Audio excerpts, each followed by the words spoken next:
Assalamu alaikum wa rahmatullahi wa barakatuh.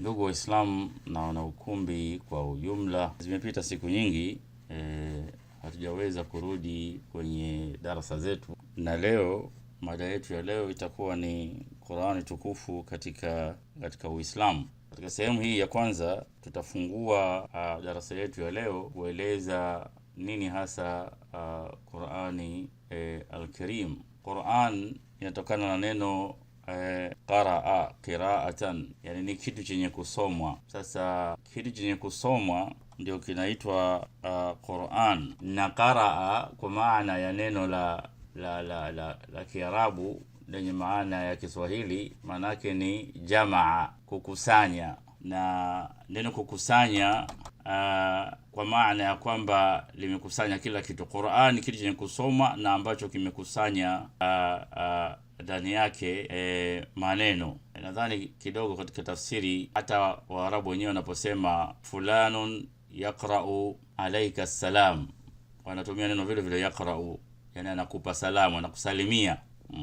Yani jamaa salam alayka, yani kama kwamba amekupa salamu. Qaraa jamaa vile vile maana hiyo. Kwa hivyo Qur'an ni kitu ambacho chenye kusomwa na chenye kukusanywa, na wakati unasoma kwa hakika unakusanya herufi na herufi, unapata kalima, alafu unapata jumla, na alafu ndio unapata hiyo aya. Baada ya wewe kukusanya herufi kadhaa katika jumla, ndiyo ukazisoma. Maana pana kwa hakika. Kwa hivyo Qur'ani ni ujumbe ambao ni ufunuo ambao umetoka kwa Mwenyezi Mungu Subhanahu wa Ta'ala kuja kwa mtukufu Mtume sallallahu alayhi wa alihi wasallama kupitia kwa Jibril alayhi salam, na sura ya kwanza kushuka ilikuwa ni suratul Alaq. Kwa hivyo Mwenyezi Mungu Subhanahu wa Ta'ala anasema inna alaina jam'ahu wa qur'ana, ni yetu sisi kuikusanya hiyo Qur'ani na kukusomea wewe Muhammad. Naam. Kwa hivyo suala la hii Qur'ani kwamba ni maneno Mwenyezi Mungu na ni ujumbe wa Mwenyezi Mungu halina shaka katika Uislamu kwa hakika, na kwamba kitabu hiki kimetimiza malengo yote ambayo Mwenyezi Mungu aliyataka kwa mwanadamu katika ulimwengu huu ambao ni wa kwetu. Naam. Ukiangalia maana ya neno Qur'an kama nilivyosema, Qur'an mushtaqatun min al-fi'l qaraa. Nilisema hapo mwanzo yatokana na root, mzizi huo wa neno qaraa, na maana yake katika lugha ya Kiarabu ni al-jam'u wal-dhamm, kukusanya na kuweka pamoja. Na imeitwa Qur'ani kwa sababu nyingi tu, kwa sababu annahu yajma'u al-ayat wa yadhummuha, kwamba aya Qur'an imekusanya aya na imeziweka pamoja, wa yadhummu suwar ba'dhuha ila ba'd, na imeziweka sura pamoja. Naam, sura hizi zimewekwa kwa mpangilio moja baada ya nyingine. Na Qur'an ni muujiza kama ilivyojisema yenyewe katika Qur'an al-Karim, na kuwataka wanadamu na majini kuweza kuleta mfano wake na wakashindwa kufanya hivyo. Kun la in ijtama'at al-insu wal jinn ala an ya'tu bimithli hadha al-Qur'an la ya'tuna bimithlihi walau kana ba'dhuhum li ba'dhin dhahira. Laiti majini na watu wangekusanyika kutaka kuleta mfano wa Qur'ani hii, challenge kwa tahaddi, basi wasingeweza kuleta mfano wa Qur'ani hii hata kama wangesaidiana wao kwa wao. Hapana shaka kitabu ambacho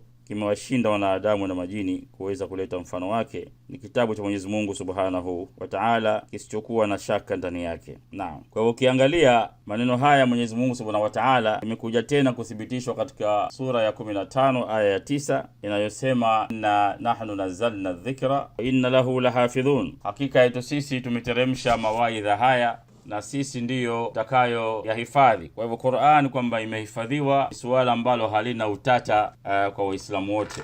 Imehifadhiwa na nini? Imehifadhiwa minat tahrif wa minan nuqsan wa minaz ziyada. Imehifadhiwa na kuchakachuliwa, imehifadhiwa na kupungua, na imehifadhiwa na kuzidi kwa Qur'an, kwamba kwa maneno mengine yasiyokuwa ya Allah Subhanahu wa Ta'ala. Anayesema kinyume na haya anakuwa yuko nje na Uislamu. Kwa hiyo tuangalie Qur'ani inazungumza nini. Qur'ani ijizungumze yenyewe. Kabla ya kusikiliza maneno ya watu waliozungumza juu ya Qur'ani Karim, tuiache Qur'ani yenyewe ijisemee yenyewe. Tatizo letu sisi tunasikiliza maneno ya watu kabla maneno ya Mwenyezi Mungu mwenyewe aliyoisifu na kuizungumza Qur'ani yenyewe. Kwa hivyo tuende tuangalie Mwenyezi Mungu amezungumza nini katika sura ya 41 ambayo ni Surat Fussilat, sura ya 41 aya ya 42. Mwenyezi Mungu anasema la ya'tihi al-batilu min bayni yadayhi wala min khalfihi tanzilun min hakimin hamid. Qur'ani hii haitanguliwi na batil, haiwezi kuwa na batil mbele yake wala nyuma yake, haiwezi kutanguliwa na batil, haiwezi kuingiliwa na batil, haiwezi kuchanganywa na batil na uongo, hamna ndani yake uongo. Tanzilu min hakimin hamid, ni uteremsho wa mwenye hekima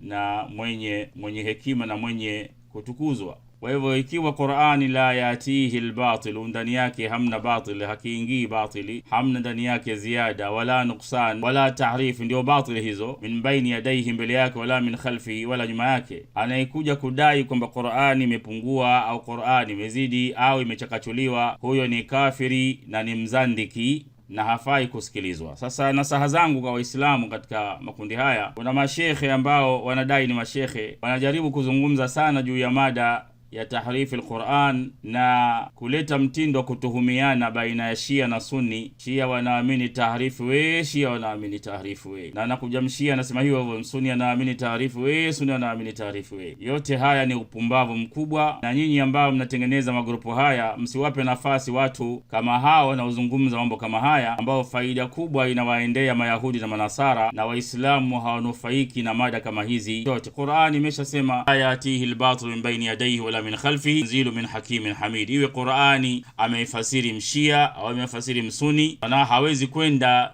kinyume maneno haya Mwenyezi Mungu Subhanahu wa Ta'ala. Kilichobakia ni ushabiki na watu kutafuta kiki na kutafuta kujulikanwa, kuzungumza mambo ambayo hayana faida kwa Waislamu wala hayana faida kwa Uislamu wenyewe, bali wanufaika wakubwa ni Mayahudi na Manasara, wao wenyewe ambao wanatafuta kujulikanwa na kutafuta kiki katika jamii za Kiislamu. Baada ya kuzungumza habari hii ya tahrifi al-Qur'an, bado tuko katika mada yetu ile ile kwamba Qur'an katika Uislamu ni vipi. Tumesema kwamba Qur'an ni kitabu cha Mwenyezi Mungu ambacho kimekamilika na hakina tahrifi na ndani yake hamna uongo, kama tulivyosema kwa mujibu wa surati Hujr sura ya 15 aya ya 9 na sura ya 41 aya ya 42 surat Fussilat. Nini rai hasa ya maulama wetu juu ya Qur'an al-Karim, juu ya kusalimika kwake na tahrif? Ni mada hii nitaitia iwe ni nanga katika ukumbi huu, na yoyote ambaye atakuja kuzungumza kinyume na haya tutamjua kwamba yeye ni mzandiki,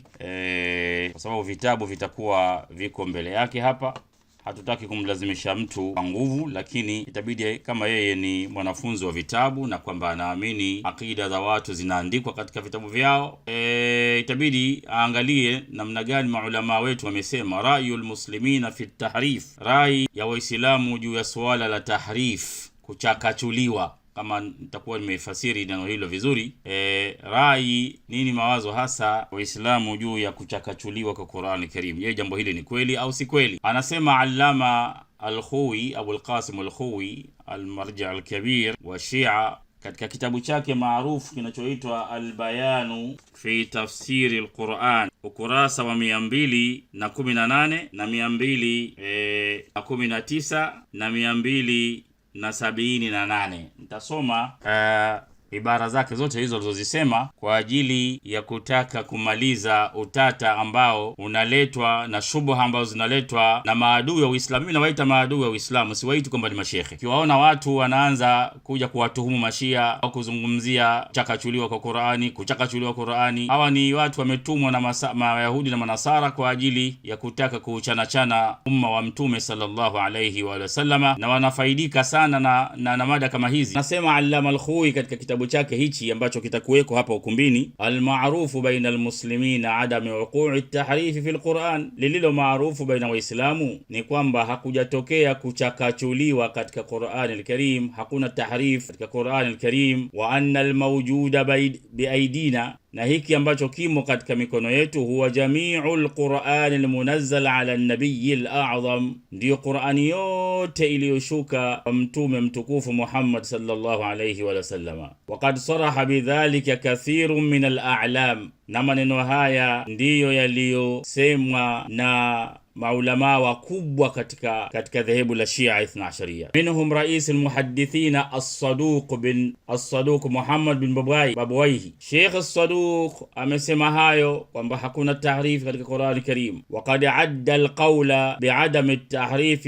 min mu'taqadat al-imamiyya. Hii kauli kwamba hakuna tahrifi katika Qur'ani ndiyo iliyokuwa mashuhuri kwamba ni itikadi ya Imamia Ithna Asharia. Sasa napokuja mtu fulani akadai kinyume chake, basi jueni kwamba huyo ni adui wa Uislamu na ni adui wa Qur'an al-Karim na ni adui wa Mtume Muhammad sallallahu alayhi wa sallama. Amechukua hongo kwa Mayahudi na Nasara kwa ajili ya kuja kuleta fitna baina ya Waislamu. Endelea kusoma maneno ya Sayyid al-Khuwi inshallah. Anasema tena, wa minhum shaykhu at-Taifa, miongoni wa mashekhe au mashekhe wanatajwa hapa ni mashekhe ambao wamezungumza haya kwa zaidi ya miaka 1000 iliyopita. Wa minhu shaykhu at-Taifa Abu Ja'far Muhammad ibn al-Hasan al-Tusi. Sheikh Tusi amesema hayo, wasaraha bidhalika fi awwal tafsiri, na amezungumza haya mwanzo katika tafsiri yake inayoitwa At-Tibyan fi tafsir al-Qur'an al-Karim. Sasa kama mtu anataka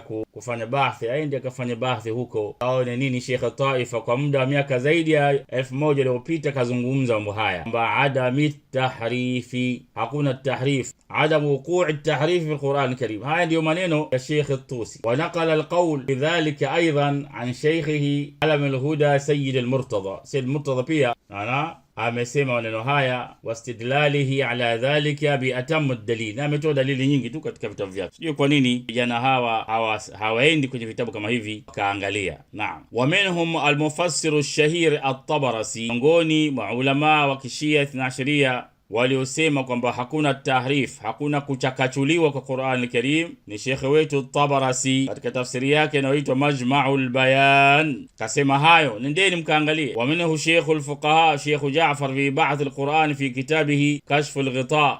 Naam, Sheikh al-Fuqaha Sheikh Ja'far katika bahthi ya Qur'an al-Karim kwenye kitabu chake kinachoitwa Kashf al-Ghita kasema hayo. Wadaa al-ijma' ala dhalika, na kasema kwamba ni ijma' ya Shia wamesema hivyo kwamba hakuna kuchakachuliwa katika Qur'an al-Karim. Wa minhu al-allama al-jalil ash-Shahshahani, allama al-jalil ash-Shahshahani huyo fi ba'th al-Qur'an fi kitabihi al-Urwatu al-Wuthqa. Najua vitabu hivyo wengine hata kusikia hamjawahi kuvisikia. Angalieni kitabu hicho cha al-Urwatu al-Wuthqa. Wa nasaba al-qawl bi adami at-ta'rif ila jumhur al-mujtahidin, kanasibisha kauli hii ya kutokuchakachuliwa kwa Qur'an al-Karim kwa mujtahidina wengi. Wa minhu al-muhaddith ash-shahir al-Mawla Muhsin al-Qasani, huyo shahir Mawla Muhsin al-Qasani katika vitabu vyake viwili, naam, vitabu vyake viwili maarufu Al-Wafi na Ilmu al-Yaqin. Hivyo vitabu viwili vya Shahshahani, najua maadui wa Mashia hata hawajawahi kuvisikia vitabu hivi. Nendeni katika kitabu cha Al-Wafi juzu ya 5 ukurasa wa 274 na kitabu cha Ilmu al-Yaqin ukurasa 130. Wameeleza wazi mashekhe wetu kwamba Qur'ani haijachakachuliwa. Acheni kuwadanganya watu. Wa minhum batalul ilm al-mujahid, mwingine ni mujahid huyo katika elimu, al-Sheikh Muhammad al-Jawad al-Balaghi, ana tafsiri yake maarufu inaitwa Alaur Rahman. Tumesoma sisi tafsiri hii tulipokuwa Qumul Muqaddasa. Sheikh Muhammad Jawad al-Balaghi anakataa kata kwamba hakuna kuchakachuliwa, hakuna tahrifi, hakuna upungufu wala ziada katika Qur'an al-Karim. Fanyeni bahthi Mashia na acheni kuwakaribisha katika kumbi zenu watu ambao ni maadui wa Mtume sallallahu alayhi wa sallam. Ukisha kumuona mtu anaanza kuwatuhumu Waislamu wenzake kwamba Qur'an imechakachuliwa, mtu huyo ni adui yako, ni adui wa Uislamu, ni adui wa Qur'an, usimpe nafasi. Sasa ili Allama al-Khuwi katika ukurasa 219 mwisho huku anasema, wa jumlatil qawl, kwa ufupi, kwa ujumla anasema, anna al-mashhur baina ulama ash-Shia wa muhaqqiqihim, kilichokuwa mashhur baina ya ulama wa kishia na muhaqqiqihi, mwenye kufanya tahqiq katika bahthi za aqida, bal mutasalim alayhi bainahum, kilichokuwa salama baina yao, walichokubaliana, huwa alqawlu bi'adami tahrif, ni kauli ya kutokuwa na tahrif katika Qur'an al-Karim, ni kauli ya kutokuwa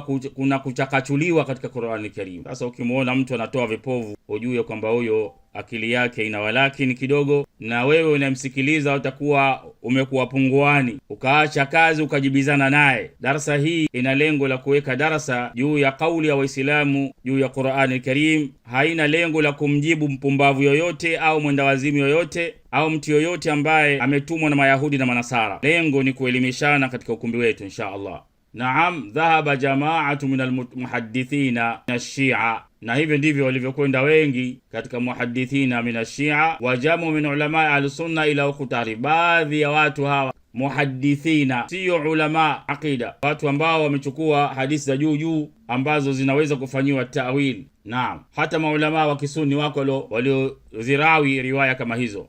Ukitaka kuzitaja hadithi za masuni ziko nyingi tu, labda mwisho huko nitaweza kutaja baadhi ya riwaya katika usuni ambazo ziko. Na pamoja na hayo, sisi hatuwatuhumu ahli sunna wal jamaa kwamba wanaamini hivyo. Ni upumbavu tu wa baadhi yao wanaziona riwaya hizi zimo katika vitabu vya kishia, wakaamini labda ndio itikadi ya kishia, wakati wanajua kwamba riwaya hizi zote zinapimwa kwa Qur'an al-Karim, zinapimwa kwa sanad, alafu inachukuliwa kauli ya jumhur. Kauli ya jumhur kwamba hakuna kuchakachuliwa, hakuna ziada wala upungufu katika Qur'an al-Karim, kama Mwenyezi Mungu alivyosema, la ya'tihi al-batil min bayni yadayhi wala min khalfihi, na katika aya nyingine, inna nahnu nazzalna dhikra wa inna lahu lahafidhun. Anayesema kinyume na haya ni mzandiki, na kama ni msuni anawatuhuma Shia, mtu huyo atakuwa ni adui wa Qur'an al-Karim na adui wa Uislamu na adui wa mtume na ni kibaraka wa Mayahudi na Manasara aliyeletwa kuleta fitna katika umma huu. Naam, qala ar-Rafi'i fadhahaba jama'atu min ahli al-kalam mimman la sana'ata lahum illa dhann. Unaona, imamu anasema, huyo Rafi'i alisema wengi wa watu wa ahli al-kalam na hawana sanaa, hawana elimu, illa dhann, isipokuwa dhanna wa ta'wil, na kufanya ta'wil, wa istikhraj al-asalib al-jadaliyya min kulli hukmin wa kulli qawlin ila jawazi an yakuna qad saqata anhum min al-Qur'an shay'un. Wakasema kwamba labda Qur'an kidogo kumetokea naqs, baadhi ya aya zimetoka. Yani hao hawana la sanaa lahum, wamesifiwa, wanafuata dhann, wanafanya ta'wil, kama ile aya inayosema wala ya'lam ta'wilahu ibtigha alfitna wa ibtigha ta'wila, wala lotaja katika Qur'ani kule. Ndio hawa wachache katika Waislamu, na watu hawa hawana maana yoyote, na hakuna mshia ambaye ana jumhuri ya mashia haijali kauli za watu kama hawa ambao ni sharzama, wachache sana, wawe katika masuni wawe katika mashia, ni kauli ni sharzama. Naam, wa istikhraj al-asalib al-jadaliyya min kulli hukmin wa kulli qawli ila jawazi an yakuna qad saqata anhum min al-Qur'an shay'un hamala ala ma wasafu min kaifiyati jam'ihi, wakachukulia namna gani imekusanya Qur'an al-Karim, kwamba labda watu walihofia kwamba itapotea baada ya kufa watu katika yamama bla bla, hadithi ambazo hazina mpango wote, haziingiliani na jambo lolote juu ya tahrif ya Qur'an al-Karim. Waqad nasaba at-Tabarasi fi Majma' al-Bayan, Imam at-Tabarasi katika tafsiri yake ya Majma' al-Bayan amesema hadha al-qawli ila al-hashawiyya min al-'amma, kwamba kauli hii kwamba labda kuna baadhi ya aya zimeng'oka ni kauli ya hashawia min al-amma katika ahli sunna wal jamaa, si katika mashia. Naam, pamoja na hayo sisi hatuwatuhumu ahli sunna wal jamaa kwamba wanaamini at-tahrif, kwa sababu ni wastaarabu. Naam, aqul, anasema Allama al-Khuwi, yadhharu laka ba'id hadha anna al-qawla bi nuskh at-tilawa huwa bi'aynihi al-qawlu bit-tahrif. Wala wanaosema kwamba kuna naskh at-tilawa pia ni aina ya tahrif, na kauli ambayo ni naskh at-tilawa ni maarufu katika ahli sunna wal jamaa. Wanasema kulikuwa kuna aya ambayo ni 10 ridhaat na sijui 5 ridhaat, kwa hivyo hii imenasikhiwa tilawatan lakini hukumu yake imebakia, au hukumu rajmu imenasikhiwa tilawatan lakini hukumu yake ya kupigwa mawe iko pale pale. Kwa hivyo hii ni aina tahrif kwa mujibu wa kaulu ya Allama al-Khuwi, kad sisi hatuitakidi kitu hicho. Wa alayhi fashtahara al-qawlu bi quwwi an-nasakh fi at-tilawa inda ulamai ahli sunna. Kilichokuwa ni mashuhuri kauli hii ya nasakh at-tilawa ni maarufu baina ya ulama ahli sunna, yastalzimu ijtihad ishtiharul qawl bitahrif, inalazimisha kuwa maarufu wa kauli hii ya kuchakachuka kwa Qur'an al-Karim. Lakini pamoja na hayo, sisi hatuwatuhumu ahli sunna na suala la tahrif. Kwa hivyo tukienda katika ukurasa wa 278 tutakuta tena kauli ya khulasatul qawl ya mwenye kitabu hiki. Tumsikilize anasema nini juu ya swala hili insha Allah. Naam, katika ukurasa 278 wa kitabu hiki cha Al-Bayan fi tafsiri al-Qur'an al-Karim, Allama al-Khawi anasema an-natija wa mimma dhakarnahu, miongoni mwa haya tuliwataja, katabayana lilqari'i, imebainika kwa mwenye kusoma, anna haditha tahrifi al-Qur'an, kwamba hizo hadithi zote hizo zilizozungumzia tahrifi al-Qur'an, kuchakachuliwa kwa Qur'an, hadithun khurafatun wa khiyalun, ni hadithi ambazo ni khurafa, fabricated, zimetungwa, wa khiyalun, za kubuniwa. Huo ndio mtazamo wa Mashia Sheikh. La yaqulu bihi illa man dha'afa aqlu, hadithi hizi haziamini wala kuzisema yule ambaye akili yake imedhoofika, kama bwana yule anashikilia kuchakachuliwa wewe. Kiona mtu anazungumza kama haya, basi akili yake hiyo akili yake ndio iliyochakachuliwa. Au man lam yataammalu fi atrafihi haqqa ta'ammuli, au hadithi hizi zinakubaliwa na yule mtu ambaye hakuweza kutafakari juu ya hadithi zenyewe inavyopasa kutafakari. Au man alja'ahu ilayhi yajibu alqawlu bihi walhub ya'ma wa yasum. Hayo mtu ambaye amerudi kwenye riwaya hizo, yeye ndiyo anaziitikia kauli hizo, kwamba anazikubali kauli hizo, na mapenzi siku zote humfanya mtu awe kipofu na awe kiziwi, asisikie chochote chengine. Huyo ameshaambiwa Mashia wanaamini taarifu, basi imekuwa tena apiga zumari kila pahala, na hana jingine la kuzungumza zaidi ya hilo. Naam, kwa hivyo na nyinyi mnaompa majukwaa mtu kama huyu, mnakuwa wapumbavu kama yeye. Sasa mnajibizana na mtu ambaye hafai hata kujibiwa. Naona wa amma al-aqilu, ama yule mwenye akili, al-munsifu, mwenye insaf ya kidini, insaf ya kiucha Mungu, hasa al-mutadabbir, mwenye kutadabbur, mwenye kutafakari akili yake, fala yashukku fi butlanihi, hashukku kwamba riwaya hizo ni batil wa khurafatihi, na kwamba ni khurafa, zimetungwa, zimefikiriwa tu, zimebuniwa tu. Haya ndio maneno ya maulama wetu wa Kishia ridwanullahi alaihim. Kwa hivyo rejeeni kitabu hiki cha Al-Bayan fi tafsiri al-Qur'an al-Karim katika ukurasa wa 218, 219 na 278, na nitaweka ukumbini hapa chini insha Allah. Kwa kumaliza sehemu ya kwanza insha Allah, naweka kitabu hiki, tutakuja kuendelea katika sehemu ya pili ya darasa yetu hii, Qur'ani katika Uislamu insha Allah. Nikutakieni usikilizaji mwema, dumtum ala khair, wassalamu alaikum.